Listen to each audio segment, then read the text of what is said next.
welcome to the Dice Tower. I'm Wendy Yi, and today you get to join me for a nice Q&A. I see we already have a few people here in the chat, so welcome, welcome. Also, I just want to plug our Kickstarter coming live next week, so hope you all get to enjoy those videos and that fun stuff we're going to be doing for there and support us, definitely.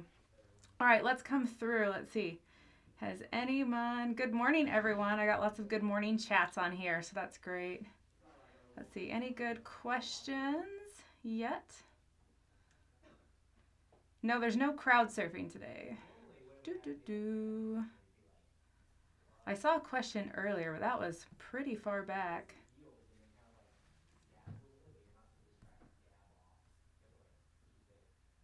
All right, well, let's go ahead.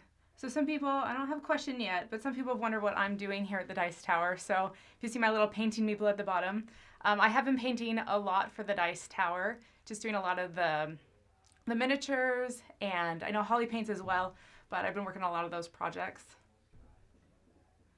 How did Chris and I meet? Oh, this is a fun story. He's in the room for me with for just a second. So what do I need to... You can click the add to stream in the right picture. Oh, I can add this to stream. Okay, I'm learning. I'm learning stuff. Did that pop up? Hey, that worked. Okay. You're on your own now. I'm on my own. He's leaving. He's leaving. How did Chris and I meet? So in college, his brother actually was one of my friends, and his brother's a couple years older than me. And so when Chris joined into college, then, so he joined into college, and then, I'm all like frazzled. Anyways, first time live jitters. Give me a hug, give me a love. So anyways, he came in and he carried around a guitar. His brother carried around a guitar. He had super long hair, and I was not interested into him at all. But I served a mission for our church. He served a mission for the church as well.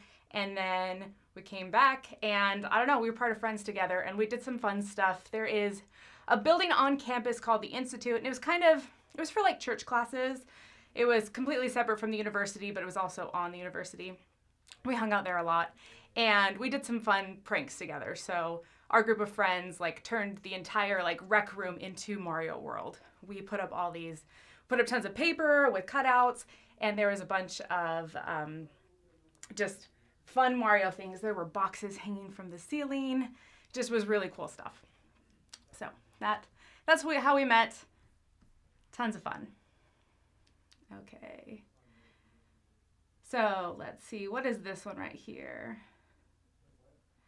So Wendy, the chat seems to be giving out lots of nicknames to Dice Tower folks.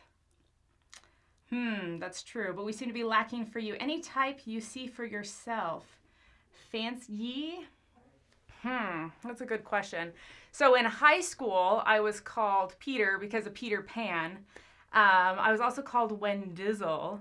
But yeah, that's a good question. Do you guys have any ideas? Send those in the chat. Let's see. Thanks, Loopy. No need to be nervous. I know. You guys are all awesome. What genre of games do you... What genre of games do you like? Well, I am really into Euro games and mechanisms. I love good, solid, tight mechanisms. I like things where there's just lots and lots of levers you can pull, buttons you can push, tons of things that you can try, and I like tons of strategies. So one of my most favorite games of all time is Feast for Odin, because that game is just a worker placement game with a bajillion spaces. Absolutely love it. And you can just try so many different combinations and do so many different things. It's wonderful. Okay. Oh, Cool Jacket. Let's see. Cool Jacket, what's my favorite comic? Ooh, that's a tough one. Okay, so Chris is super into comics, and I thus far have been like brought in over our 10 years of marriage. And so I do like Batman. I do like X-Men. I really have enjoyed the Marvel Cinematic Universe stuff. I think that's been great. The TV shows. I was actually just telling Chris that I really want to rewatch the TV shows that have come out so far because they've all been really good. And instead of like a 2.5, 3 hour movie where you have, an arch, but it happens pretty quickly, the TV shows, like you just have, you have 8 hours to just sit and enjoy these characters and just kind of see where it progresses. So I really want to go back and watch like Loki and Scarlet Witch and those ones again. See, what games am I best at teaching? So I don't teach very much. Chris is my, he basically teaches me everything that I know. Thank you very much. But some of my favorite games I can teach. So like Feast for Odin, Brass, some of the littler games. I enjoy teaching party games because they're just easy, fun stuff, just bring around. Yeah. But I actually don't do a lot of teaching because Chris has always been that person for me to read the rule books and show me how to go. Wow, Chris with long hair, that's sort of surprising, but I can see it. Oh yeah, it was like down to his waist. Like it was super long. I'm jealous of how thick his hair is. I have very thin hair, and it was super long, definitely.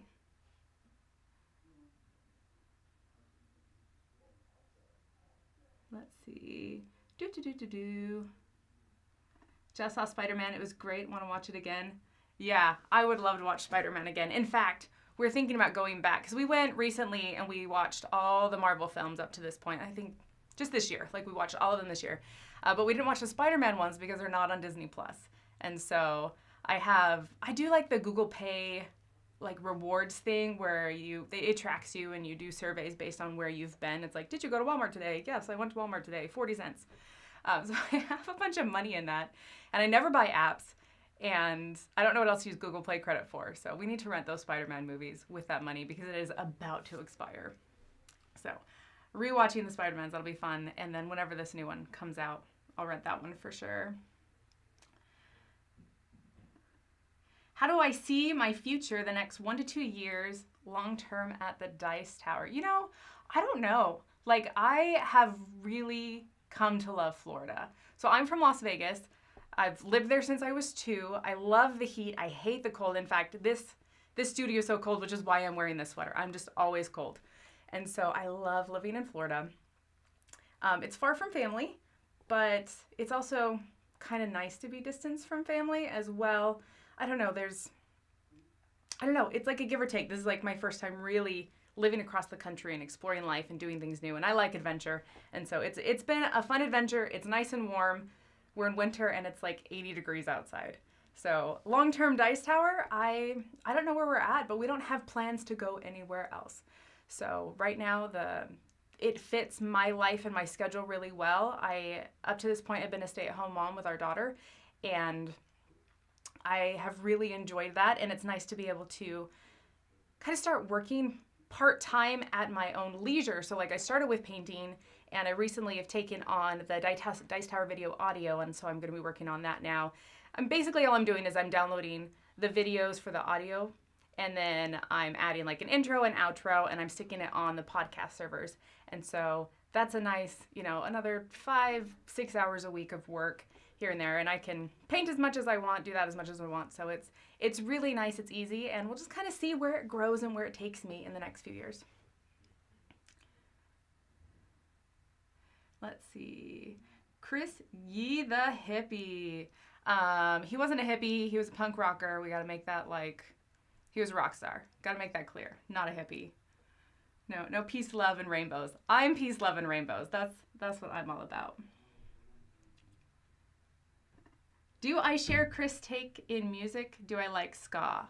I do like ska. Actually, I grew up in a very conservative household, and my mom has issues with bass, so she can't listen to a lot of music. And if she does, she always sticks, she removes all the bass from it.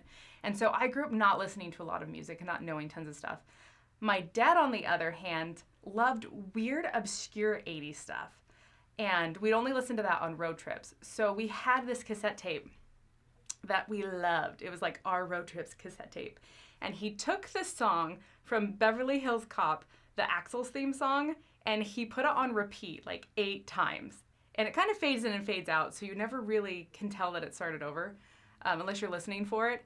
And so we would listen to that same song for an hour. And then the other side of the tape would have all these just weird, obscure 80s songs that nobody knows. I just remember one was deep in the dark. Ah! And, but I loved it. Absolutely loved it. So when I married Chris, he introduced me to tons of music. And I just feel like my world has expanded and exploded, and it's been wonderful. One of our favorite bands together is Bare Naked Ladies. We've been to 2 of their concerts, and I can genuinely say like they're my favorite band. They're so much fun. They're goofy, they're silly, their music's great, and their live performances are tons of fun. So also they have like a kids album that's just super weird and cute, and so we'll play it for our daughter, and she loves it. Someone said, "Can I say your makeup is always on point?" Thanks. That's my mini painting skills right there. I enjoy makeup. I don't have my nails done today, but I often do my own nails. I'm one of those people that like, if I can save money, I'm gonna save money. And so I always do my own nails. I just YouTube videos learning how to do like dip. I tried acrylics, but then I was allergic to it. I did gel for a long time and I was allergic to it. So cross fingers for me that I don't become allergic to dip. But thanks. I do enjoy doing my makeup. What games has my daughter liked? Well, our daughter she likes basically any game that we play with her.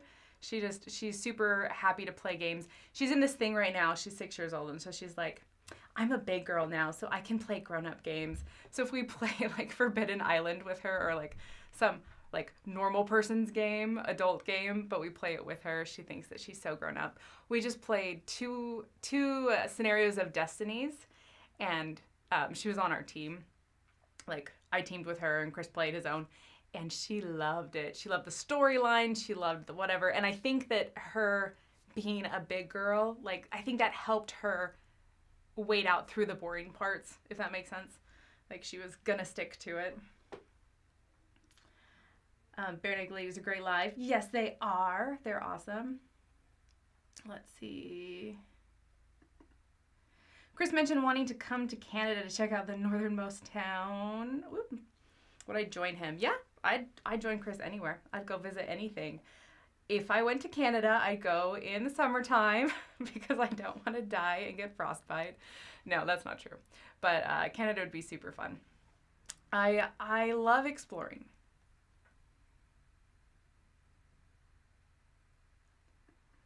Did I introduce Chris to anything when we got married? I introduced him to how to drive. Chris actually didn't have a driver's license when we got married, and I had this little stick shift Elantra, and so I taught Chris how to drive. So there you go. That's big and important.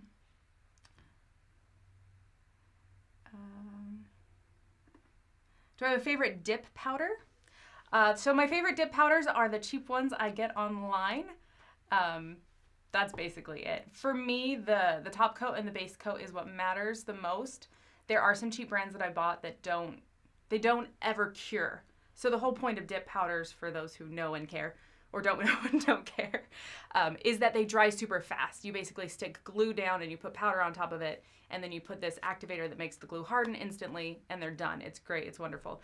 And I've had some brands that are really cheap that don't do that. So I have like 3 or 4 brands that are saved on my Amazon, and if those come up and they're on discount, then I buy them. But the powders I get anywhere, everywhere.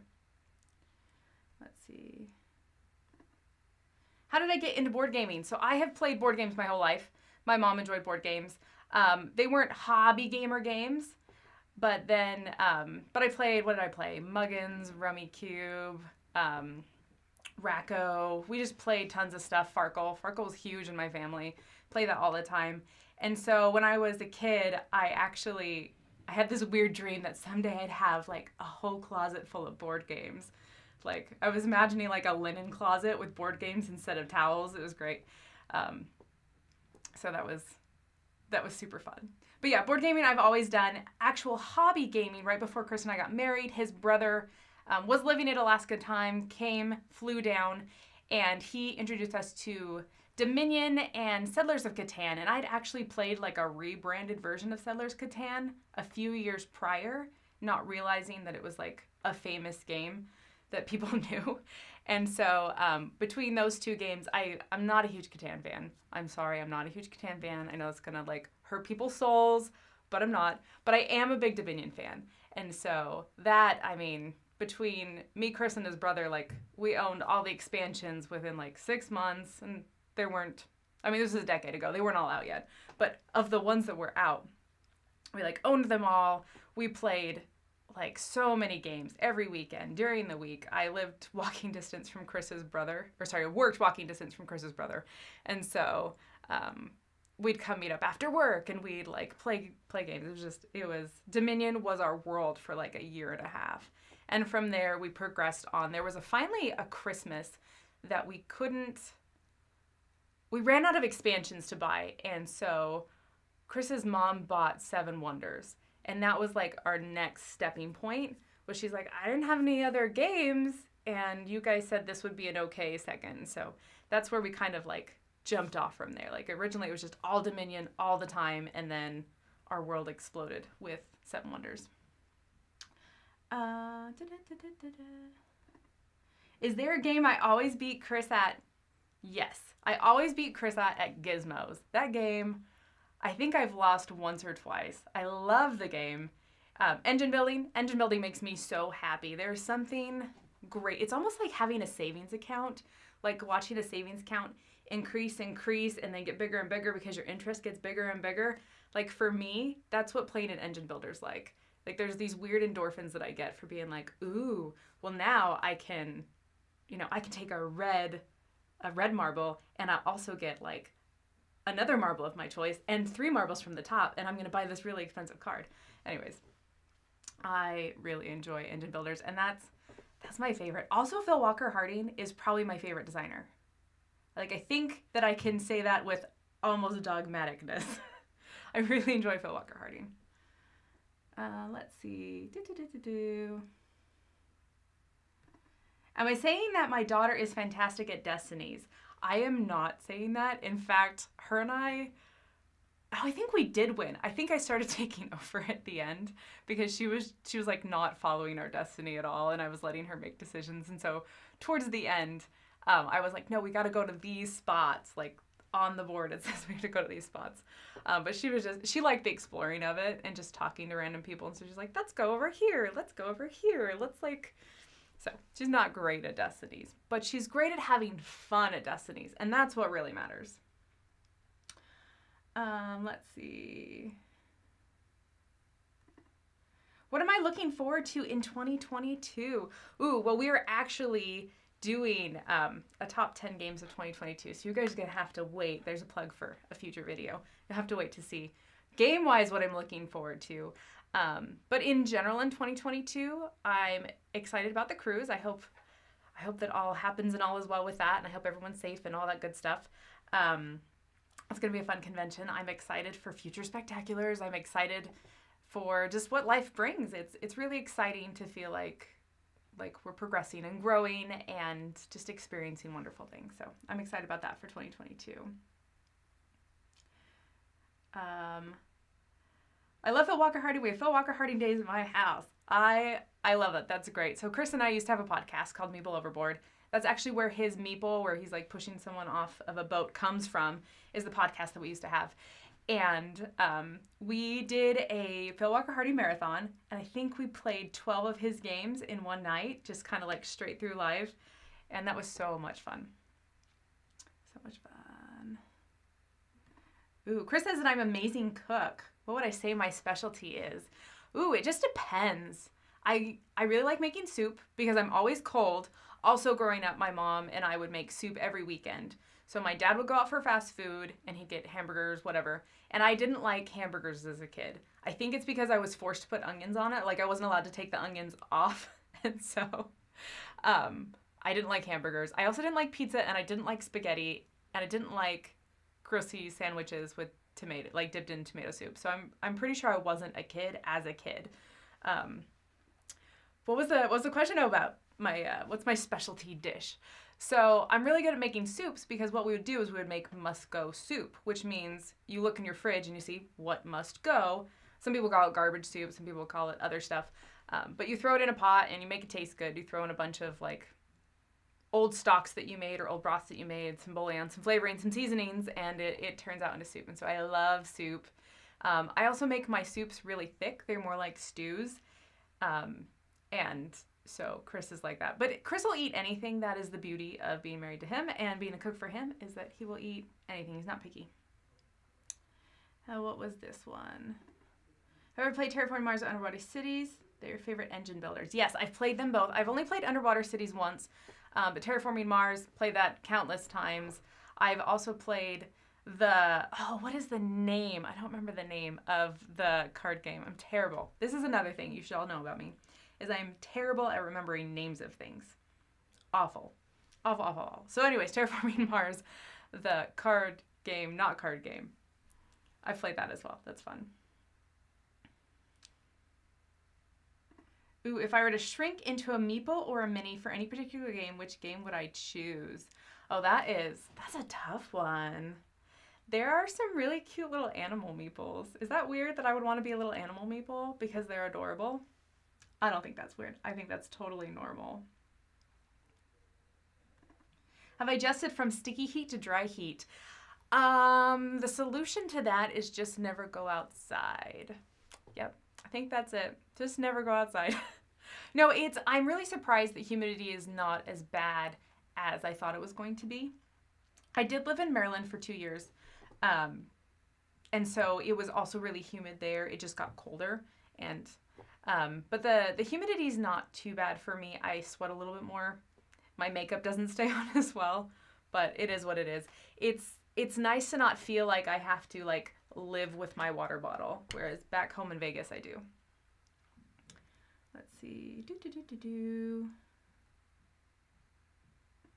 My favorite game in 30 minutes or less. I really like the Castles of Burgundy dice game. If I were to pick like my favorite like travel game, my favorite really quick game, my favorite roll and write game, all of those would fit under Castles of Burgundy dice. It's got enough crunchiness, thinkiness that I feel rewarded for playing it, but also it's super travelable. In fact, Chris and I bring it on airplanes to play because you can roll the dice in the box. Like, it takes up almost no space.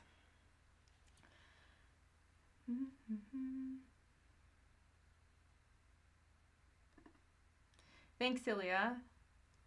I appreciate that.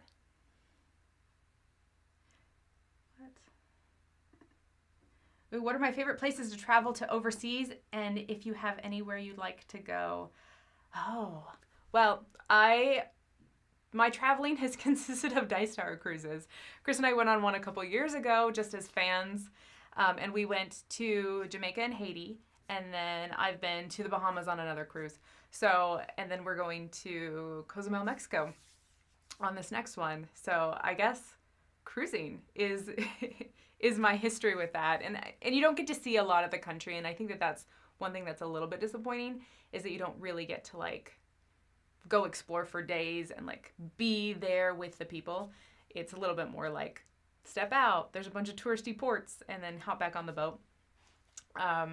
So it would be really cool. I would have a lot of fun visiting Europe, I think, and just the idea of like backpacking around, living in hostels, that sounds really cool. I don't know when in life I would do that. Maybe when I'm retired, if I'm healthy and whatever. But that sounds like a really good way to experience it, to be like with people from the country instead of just all the touristy stuff. I think that'd be really cool. Let's see. Has the Yi family made it to the magical world? Oh, is that opening up? There we go. Has the Yi family been to the magical world of Disney in Florida yet? We have not. We have not. We actually had plans. So this was before we knew we were coming to Dice Towers, before pandemic. We had plans summer of 2020 to come to Disney World with family.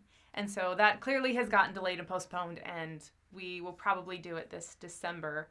But Chris's brother, all the grandkids, they're all coming, and we're just going to have a big family affair of it. So I'm excited for that when that comes up.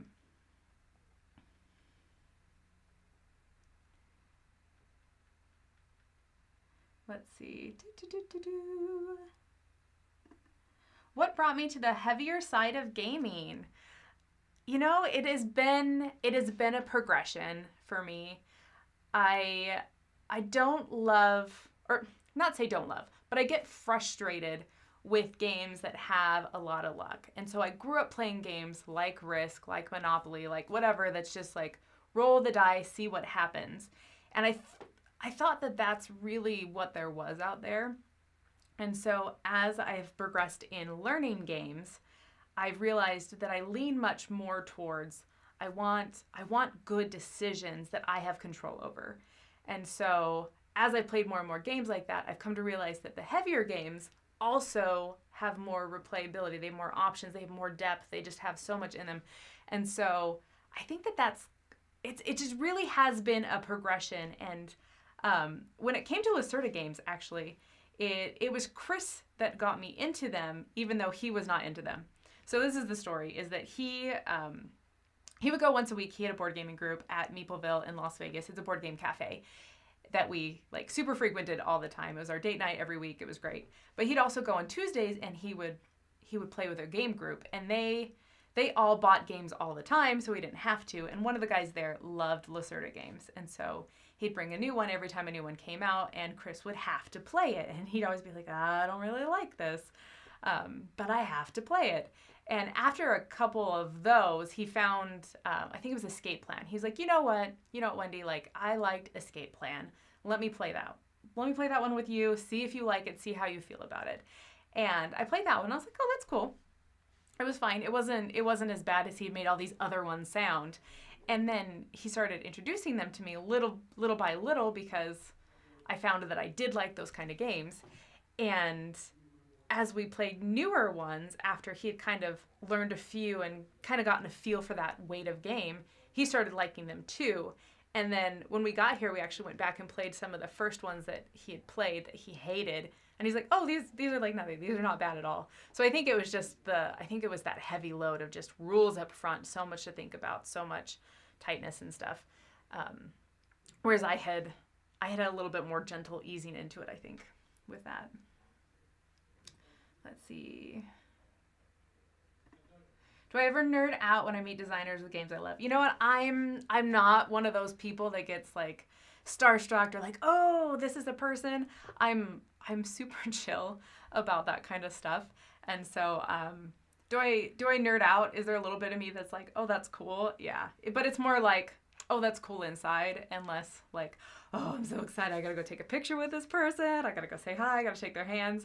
It's more like a like, I'll be around. Like, if I see them, if I say, whatever, then it is what it is. Yeah. Let's see. What are the insects like in Florida? You know what? They're not that much different than the ones in Las Vegas, except there's more of them. No, that's not true. The mosquitoes, I think, are the weirdest difference for me, moving from a desert where, like, we have big cockroaches, we have ants, we have, grasshoppers that come during the summer. We have bugs, but out here there's just more flying stuff around everywhere, and I'm not used to bug bites. In fact, the first like 2 months we were here, every time I got a mosquito bite, like, my arm would swell up and get really hot. And I was genuinely worried for a little bit that, like, maybe I can't live here. But then after a month or two, I think my body adjusted and whatever, and it freaked out less. And so now they're just itchy and annoying, and less like, man, should I go to a doctor and get this checked out? What got me interested in Minnie's painting? Actually, this is kind of a funny story. So at Dice Tower West, which didn't used to be Dice Tower West, it was actually MeepleCon at the time, and it was a different casino. It was at the Cannery. It was like a different thing, but it eventually became Dice Tower West.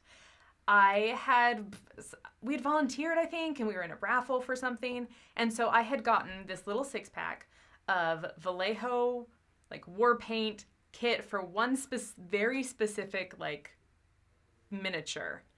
And it was just the paints, and so it was like 3 beiges and 3 greens. And I don't know, there wasn't a lot I could do with it. I was like, I don't even know what I'm going to do with this. And then we had played the game we owned the game Zolkin, and we loved it. And so I was like, you know what, these are pretty good colors. Like, maybe I could paint our Zolkin gear with them.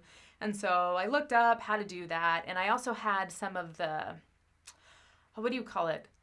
They're basically like oil paints. Like, they're the super basic little bottles of bright colored oil paints for modeling, for like model cars and stuff. Like, they're super shiny.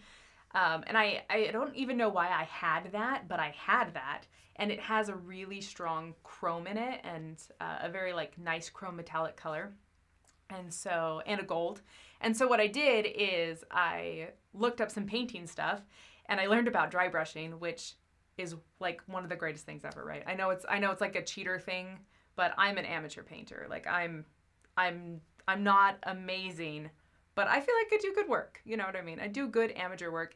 And honestly, for my job here, like it's getting stuff done quickly that looks nice. That's all that matters. I'm not competing in any competitions or anything like that. But anyway, so back to the Tzolk'in gear. So I learned about dry brushing, which is basically what it is you put a little paint on your brush and you brush it off on like a paper towel or something. So there's almost no pigment left on the bristles. And then when you brush over something that's raised, it'll only put paint on the raised edges and not get down in between. And so that made super easy to do that. And I learned about washes and all that kind of stuff. So basically, I painted the Tzolk'in gears with all my different beiges and greens. And I threw in some like craft paint that I had at home too, because I'm just generally crafty or whatever. And it turned out really well. It kind of this marble look. And then I took toothpicks with my little metallic paints and I painted just specific things and I loved it. And from there, I was like, oh, this wasn't hard at all. Like this was easy. I bet I could do more. And so we were playing D&D. We had a friend that had lots of miniatures and we were playing with just plain blank miniatures. And I was like, how about I see what I can do? Let me grab a couple of these. I used my craft paints and I painted them mixed with a couple of the like good Vallejo colors that I had. And they turned out really well. And so from that point, my, our DM for our D&D game, he started being like, how about I pay you like $3 per mini? And so I got almost nothing for it, but it was fun. It was a fun little hobby, and that's kind of where I started, and that's where I progressed from.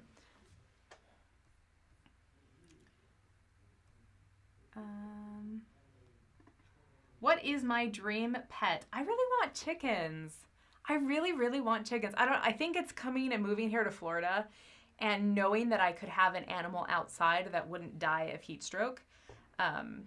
Because it does get to like 115, 118 in Las Vegas. And so people have chickens, but you have to just you have to find ways to keep them cool and stuff. And I don't know, we lived in a condo before, and we live in a condo here, but we're moving to a townhouse in about a year, hopefully, if everything goes well.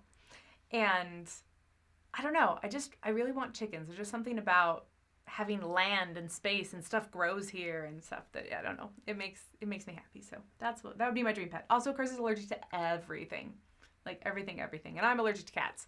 So we're not really a pet family, but having chickens outside, I think I could get away with that. What do I miss about Las Vegas? I miss the people. I mean, I've lived there almost my whole life. So I miss friends and family and all those wonderful things. I also miss that stores are open 24 hours a day, because there's something really nice about being like, oh, I forgot to get XYZ.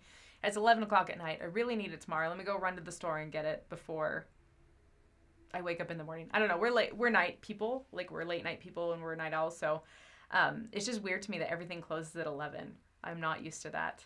Also, because we live so far south in Miami, there's not a lot of food options. Like, I miss having a boba place down the street and, I don't know, poke bowls and just like all those kind of things that I can find in Miami, but I just have to drive to find them. And so I miss having like right down the street, like walking distance from my house, a bunch of restaurants. And I think part of that was just living by the university. Like we lived more downtown. And so we were very centralized. Everything was within 30 minutes from us because we were just the center of Las Vegas. And there's tons of food and good things around because of the university. And so I think we were just kind of in a lucky place, as well as down here just a little less developed. And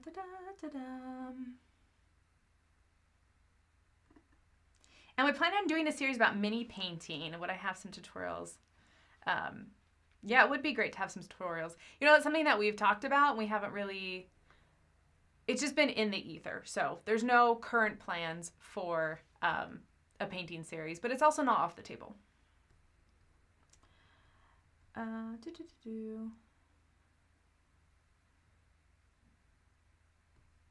Let's see. I'm scrolling through lots of comments. I didn't realize I wasn't at the bottom. So let's see.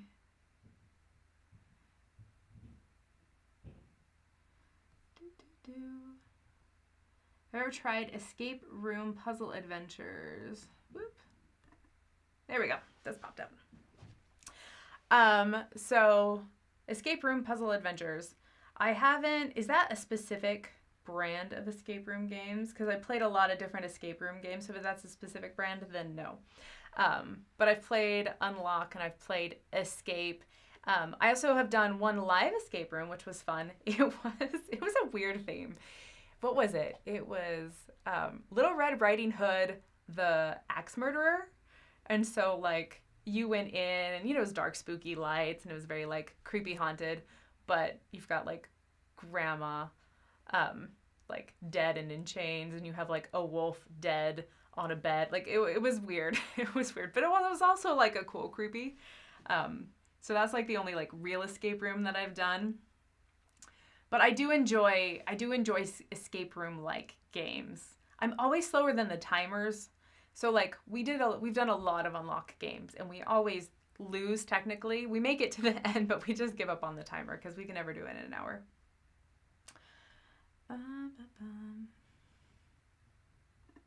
Chickens are great because they're alligator food. Yeah, I don't want alligators in my backyard. Maybe I'll rethink the chicken thing. Favorite gaming experience of all time? Wow, that is, that's really broad and vast. So I'm going to say, okay. Well, I have, like, my really, like, emotional, like, meaningful game experiences. And then I have, like, the super fun ones, just, like, good memories.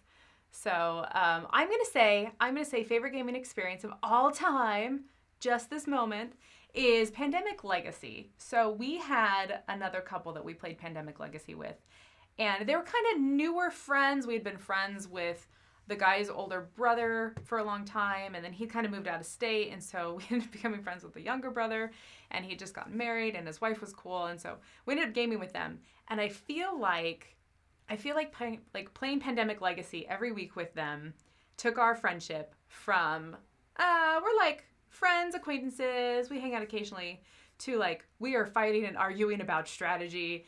And I don't know, it just ramped up. It went through a lot of like the relationship phases very quickly because we're playing this game and we had different ideas and different opinions. But it was all in like a very positive light. And so I felt like having that specific thing to do, hanging out every week, and then actually working through some conflict was really good for the like growing that relationship. And so we did season 1 and season 2, and then we all had kids and lived on the opposite side of town, so we didn't ever do season 0 together. In fact, Chris and I started season 0 right before we moved, and we never picked it back up. So but yeah, that's probably like just a really good positive gaming experience that I had. Let's see. What else do we have? Wendy Yi? Is that the next one? What does Wendy mean? Wendy Yi.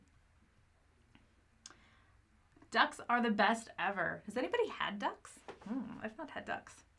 I don't know. What do ducks do? So this thing is chickens give you eggs. Ducks, can you eat duck eggs? I assume you can.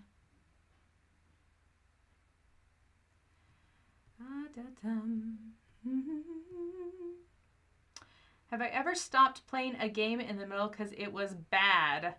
Yes, I have. In fact, I think it was like the 3rd time I had come and visited the Dice Tower. It was some Mars themed game. I have no idea what game it was, but we had gotten partway through it. Tom had to leave for like a phone call, and when he came back, he's like, "Are we done with this? Like, this game is terrible. Are we done?" And I was like, "Okay." So that does happen. That does happen.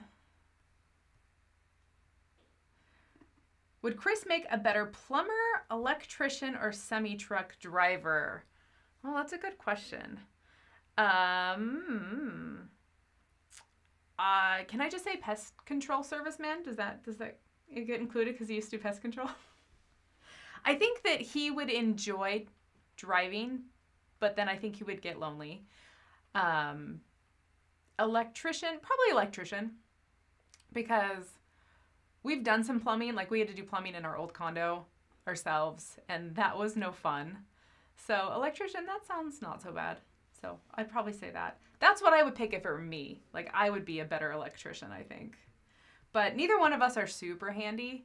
YouTube is the source of our handiness. Neither one of us grew up fixing things. So I had an older brother, and Chris had an older brother, and so we didn't learn that much handy stuff because our siblings did. Favorite board game artist? I really like the art that Shem Phillips used. I think it's called the Miko. I really enjoy his art. It's so like goofy but gritty at the same time, and the characters look like they're just in a different world, but our world. I really enjoy that. Oh, I got a thumbs down for that. Oh, okay. I see how it is.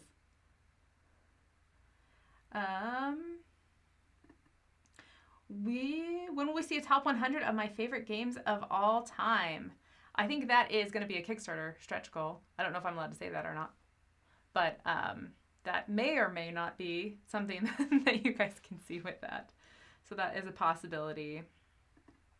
What character am I playing in Gloomhaven? So I have played 2 different characters in Gloomhaven.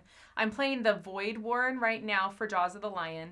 And then I was playing, I don't remember what the character's called. He's the red character that does a lot of like chain throwing stuff. I think Chris is playing that one right now. But that's what, my first attempt at Jaws of the Lion, that's what I played. My second Jaws of the Lion, yeah, I'm playing the Void Warden. So basically she's a character that does a lot of, she moves other people around. And so what I do is I'm like, hey, Chris, you go move your dude over by the monster. You go fight. You get all the damage. And then on my turn, I'm going to make you, like, I'm going to control you and make you fight some more. Or I'm going to make the monsters attack each other. So that's what the Void Warren does. What other questions you got for me? You can look up a little higher, see what else we have.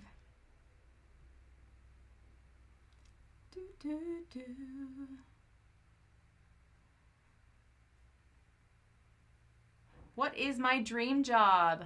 Someday I actually want to be a marriage and family therapist. So I got my degree in interpersonal communication, and that is all about relationships and communicating and working through things, conflict management, just like that kind of stuff, the dynamics of all of that. And I find that super fascinating. I find psychology stuff really interesting.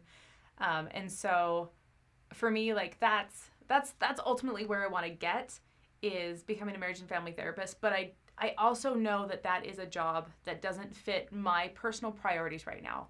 Like spending time with my daughter and raising her and having time after school with her, that is my number one priority right now. And so when she's older, I think that that's something that I really want to do and pursue, is get a master's in some sort of therapy. Marriage and family therapy is the most interesting to me, but really just any kind of therapy, social work, or something like that. But that, I definitely feel like that's a future thing for me. But yeah, it's just our brains are just, they're so interesting how everything works, and recognizing how, like, we get upset at things, and we recognize, like, we look at situations, we get upset about them, and then we come back and we can say, like, this is why I got upset. This is why I got frustrated. This is why I instantly got defensive when you did X, Y, Z. Oh, let's find a way to work with those triggers in the future so that they don't happen, because everyone gets defensive. Everyone gets, frustrated, annoyed, or whatever. But if we can work things out, Chris and I do a lot of this, but if we can like find ways to make that those triggers don't happen, so that we can get to the meat of what we want to discuss, or we can like really say what we mean without having all that extra just like emotional noise and stuff going on in the background and all the hormones that make us upset. Anyways, it's just, all that stuff is really interesting to me. I love that. All right, let me scroll down. Have I read any good books on the psychology of marriage? My favorite researcher is John Gottman, and if anybody has read anything in the field, They've probably heard of John Gottman. So he is this very fascinating man. So he worked at, I think it was UCLA. And he did like 30 to 40 years of research before he ever like came to conclusions on things.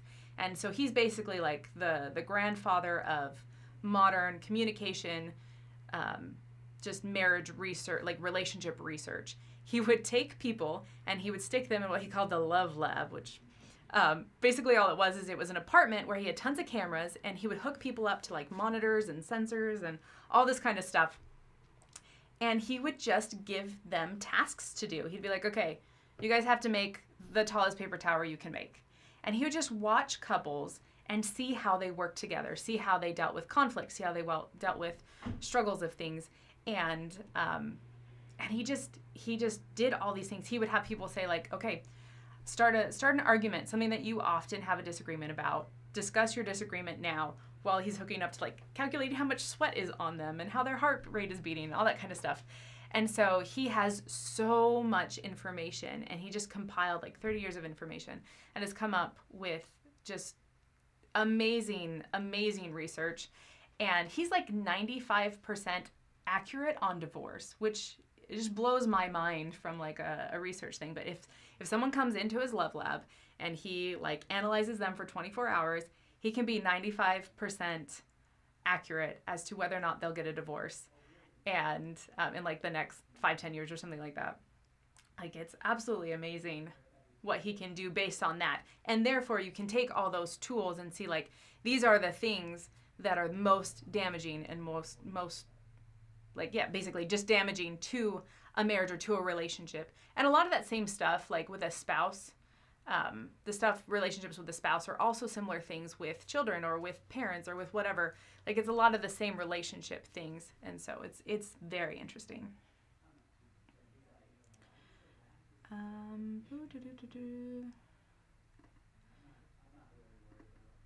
we thought about making a 2-player segment? You know, we haven't really thought about making a 2-player segment. I don't know. There are games out there that are just 2-player games, but I don't know if it would be like a segment on its own. That's an interesting question. Is Meeple Overboard on hiatus or done? Meeple Overboard is done. So our podcast hosting server actually ended as of January 1st, and so we had taken a bunch of breaks. We've had a lot of family stuff this year. So we had taken a bunch of breaks from our podcast. And then we kind of realized that we were doing the same work on our podcast that we were doing on the channel. Like, we were reviewing a lot of the same big games. And so it just made more sense kind of to not continue it. And so once the server said that they were going down, we're just kind of like, okay, well, I guess we're done. So yeah. So if you were a Meeple Overboard fan, sadly, that part of our life is over, but we're still here, and we're still doing board game content and playing board games and doing all that wonderful stuff. So we're still around. Do I look at game experiences with a psychology lens? That's interesting. One thing that I've learned from just someone that we interviewed on our podcast once was that a lot of board games look into this idea of madness as like a bad thing, a negative thing. And I have a different view on like the Cthulhu type games because of having that conversation with him. Just basically taking psychological struggles and illnesses and making them this like creepy, dark, evil thing it's just really not great. It's not great for those people because you want people to seek help. You want all those wonderful things. And so there have been games that I've played that I've been realized that like I don't really love this because of how it makes mental illness look or how it makes mental illness hospitals look. And so what was the game? There is a time game. Time Stories. Yeah, Time Stories. I remember playing the one that takes place in like an insane asylum. And I remember just feeling really uncomfortable while playing it because it had that air of like people in insane asylums are creepy and terrible and awful. And so I didn't really love that. Let's see, has anybody else posted something? What else do you guys want to know about me? What other topics should we talk about? Ooh, am I good at baking bread? Did I try making sourdough during the pandemic like everybody else? So I'm actually gluten-free. I've been gluten-free for almost a decade. And so I have tried making gluten-free bread. It is never as good as real bread, ever, ever, ever. And so during the pandemic, it was actually really hard to find gluten-free flours because regular flour ran out, so then people were going for gluten-free flour. But I don't do a lot of baking.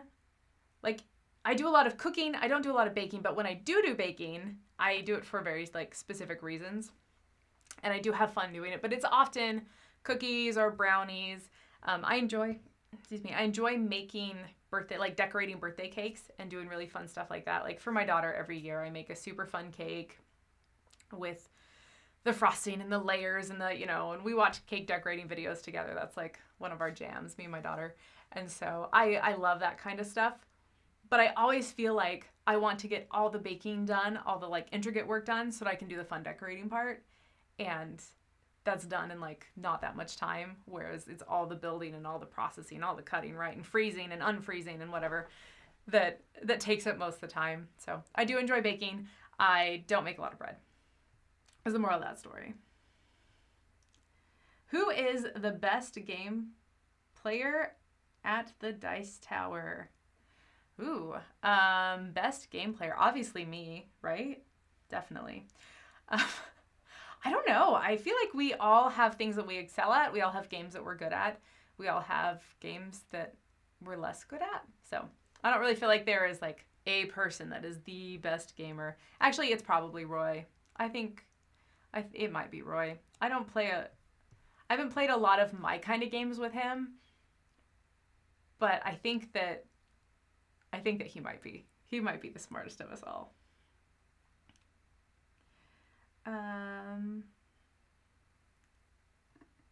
Someone said a couple segment would be good.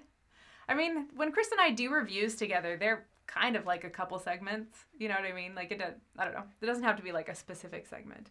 But I do play most of my games with Chris. We probably play 5 or 6 games a week. Most of them are new.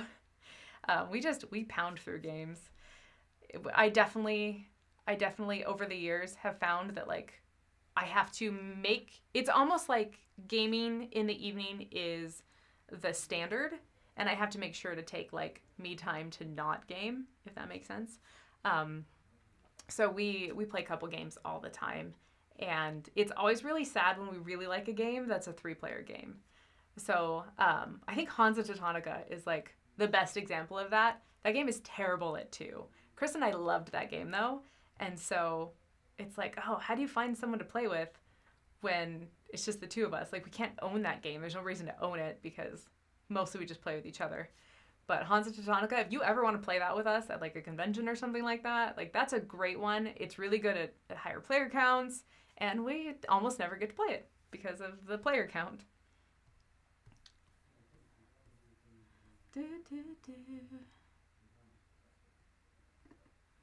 Why have I not been invited to the marble races? I haven't asked to be.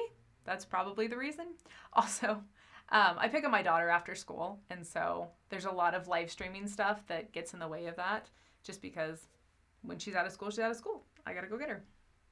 So it's not something that bothers me. Ooh, what is my favorite food of all time, and do I like Korean food? I love Korean food. Korean food is delicious.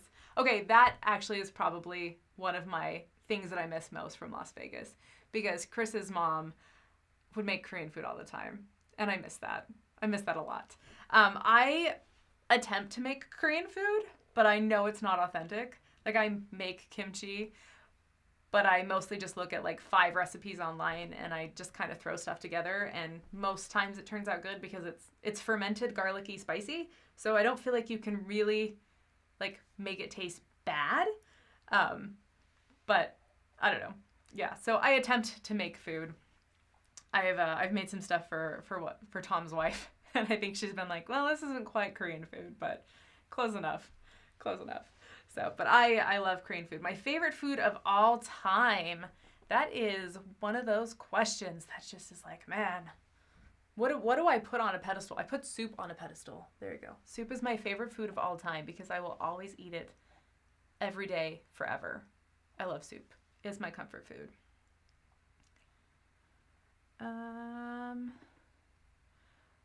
What about working at the Dice Tower has surprised me the most? I just think how chill Tom is. Tom is a very, very chill and very generous boss. Extremely generous. And so I think I think that surprised me, just like how just like good that is. Have I ever purchased a game because I loved the art even though it may not have been a good game? I almost did. Because of good art. This was very early on in our board gaming. We went to like some little board game store. It was really a magic shop that had like a board game section. And I was looking through and I wish I remember the name of the game. It's the one that has the little pearls in it.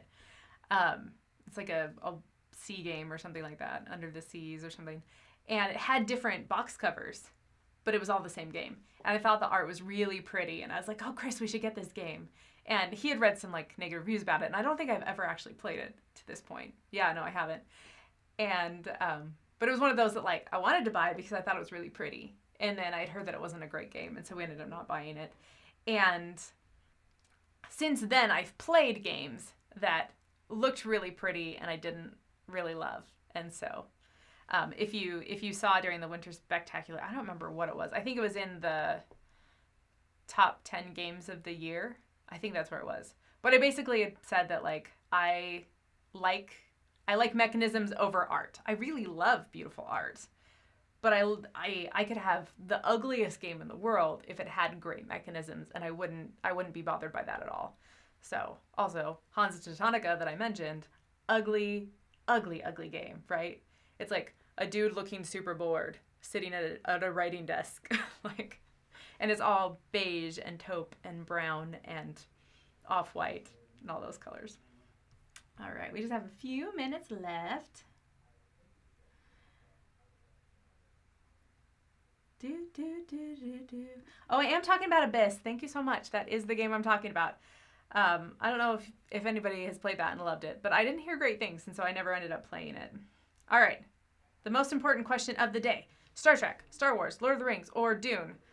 So I grew up playing, watching Dune with my dad. It's his favorite book series of like all time. He loved Dune. And so I grew up watching that 80s version that doesn't explain very much. And so he'd fill in all the blanks. He'd be like, oh, this is what this really means. And this is what this dude, and this is what milking the worms is and stuff. And this is what the, what all these like weird names and titles mean. And this is how they travel through the universe. All this stuff that like the movie never explains. And you're left. So I grew up loving Dune. Also, my mom was a big Star Trek fan. So I remember watching The Next Generation all the time. Like it just was, I felt like between Next Generation and Deep Space Nine and all the many reruns, like it was on every week in my house for many years. And so I thought Captain Picard was cute, and I was excited to see him in every movie and show, he was in Dune. Yeah. What's his name? Anyways, terrible with names. Absolutely terrible name. Patrick Stewart. There you go. Yeah, so when Patrick Stewart was in anything, I was like, oh, it's Captain Picard. Like, I was always so excited. And so, yes, he was also in Dune. Star Wars is something that Chris introduced me to, and I do enjoy Star Wars. I'm not a Star Wars fanatic, but I enjoy it. I enjoyed the recent trilogy as well, and some of the little, like, offshoot movies and stuff. I've enjoyed it. It doesn't have the, like, near and dear to me that Dune and Star Trek have. And Lord of the Rings is something that, like, the big Lord of the Rings movies came out throughout my teenageness, and so I watched them, but I don't like that writing style. I am a big reader. That's one thing, is I love audiobooks, but I like books that delve into the psychology of people. Like, you hear their inner struggles, and you know why they do things and all that kind of stuff. I love those kind of books, and less books that describe everything. And I feel like I tried reading The Hobbit, and I stopped in the middle because it was just like describing what everything looked like, and I was like, I'm done. Give me the soul of the characters. That's what I want. So between Dune and Star Trek, I don't know. Do I have any hobbies that are not board game related? Yeah. So I play piano. I'm self-taught mostly. I took lessons for like a month. But I went to a fine arts high school and I studied music and I studied voice. And so I learned theory. And then after learning a bunch of music theory and learning to read basically like hymns and stuff, theory-wise, that transitioned to piano really well. And so when I started like really focusing on learning piano in college, I don't know, it just kind of like converted over really nicely. So I enjoy, I really love music. In fact, Chris and I used to make fun Christmas albums when we were like the first handful of years of our marriage, because that was a tradition he had from when he was a teenager with his brother and all that kind of stuff. And so basically what we would do is we would take like Christmas songs that people loved, and then we would change the theme of it. So we did like a heavy metal drummer boy, and we did instead of Santa Baby, we did Mario Baby, and it was all about Princess Peach, being stuck at a castle and being like, Mario, you gotta get your butt over here and like save me already. And oh, Mario died. So Luigi, now it's your turn. Come save me. Like, we just did fun, goofy stuff like that. All right. Well, I think my time is up. Thank you so much for coming out. Really appreciate the Q&A. Thanks for being supportive of the Dice Tower. I'm Wendy Yi, and have a great afternoon. Oh, I have to figure out how to do this next part. What's the secret? Do I click this?